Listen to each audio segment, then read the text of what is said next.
ওই ম্যাচে 100 করেছিল স্টিভো এবং তার গ্লাভসটা ছিল হোয়াইট কালারের। বলছিল যে পরের টেস্ট ম্যাচে যদি তুমি 50 করতে পারো আমার থেকে একটা গ্লাভস পাবা।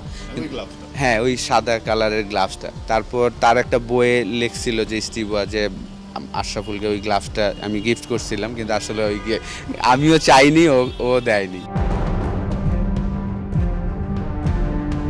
আমি স্টিভোর সাথে শেয়ার করছিলাম এবং সে আমাকে সেম এক্স্যাক্টলি এই কথাটা বললো যে আমার যখন টেস্ট ডেবিউ হলো ওয়েস্ট ইন্ডিজে, আমিও প্রথমে ওদের নাম শুনে ভয় পেয়ে গেলাম, কিন্তু খেলার পরে দেখি যে একদম ইজি, এত কঠিন না। যখন খেলছিলাম তো স্টিভো এমআরএফ স্পন্সর ছিলেন, তার ডারউইন টেস্টে 2003 সালে 2003-এ। তো ওই ম্যাচে 100 করেছিল স্টিভো এবং তার গ্লাভসটা ছিল হোয়াইট কালারের। সো ডিফারেন্ট, প্রথম ক্রিকেটার ছিল যে একদম পুরো হোয়াইট কালার। টেস্ট ক্রিকেটে যেমন সাদা ড্রেস পরা, সে গ্লাভসটাও পরছে একদম হোয়াইট কালার।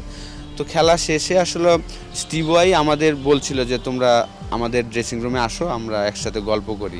আমাকে যেমন জিজ্ঞাসা করলো যে তোমার কি এক্সপিরিয়েন্স হলো প্রথম টেস্ট খেলার পরে, তখন বললাম যে দেখো আর কি, গিলস্পি, ব্রেডলি নামটাই বড়। আসলে ক্রিকেটে আমরা দেখেন একটা নাম ছাড়া একটা বলার যদি 150 করে আপনার কাছে কোনো কিছু মনে হবে না যে এটা কে নতুন বলার, কিন্তু যখনই আপনি নাম শুনবেন যে মিচেল স্টার্ক বা হ্যাজেলউড, তখনই আপনার হয়তো একটু ডাউট সৃষ্টি হবে, আপনি চিন্তা করবেন। কিন্তু নতুন কোনো বলার হলে কিন্তু আপনি ওটা চিন্তা করবেন না।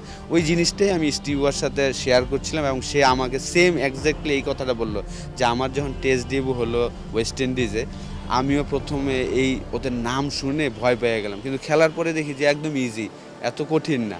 তো এইসব বিষয় নিয়ে কথা হচ্ছিল। আমার মনে হয় এবার এই টিপসগুলো আপনার যারা ব্যাটসম্যান আছেন তাদের মানে মাথায় রাখাটা খুব জরুরি, যে মিচেল স্টার্ক, হ্যাজেলউড, পেট কামিংস, অস্ট্রেলিয়ার কন্ডিশন, এসব মাথায় নিলেই বোধহয় আসলে লেজে গোবরে একটা অবস্থা হয়ে যাওয়ার সম্ভাবনা থাকবে। সো এটা মানে ওই স্টিভ আর ওই পরামর্শটা আমার কাছে মনে হয় ভালো মাথায় রাখলে। ডেফিনেটলি আপনাকে সাকসেসফুল যখন আপনি হবেন, আপনি জাস্ট বলটা দেখতে হবে। আপনি ওই নাম বা বলার এইটা কিন্তু চিন্তা করলে আপনি সাকসেসফুল হতে পারবেন না।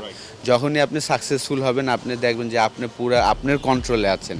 তো অবশ্যই আমাদের ব্যাটসম্যানদের হয়তোবা এইভাবেই তারা ইনিংসগুলো বড় করে। যখন আমরা ভালো খেলি আমরা কিন্তু এই কাজটাই করি, যে জাস্ট বলটা দেখি, কে বল করছে এটা আমরা খেয়াল করি না। যখনই আপনি বলারের নাম বা ফেস মনে করবেন, তখনই আপনি বলটা মিস করে ফেলবেন। তো এইসব স্টিভোর এই জিনিসগুলো ছিল। আর বলছিল যে পরের টেস্ট ম্যাচে যদি তুমি 50 করতে পারো আমার থেকে একটা গ্লাভস পাবা। হ্যাঁ, ওই সাদা কালারের গ্লাভসটা। কিন্তু আসলে পরের টেস্ট ম্যাচে আমার কেরিয়ারের প্রথম 2 ইনিংসে 2টা 0 করেছিলাম প্রেসারে।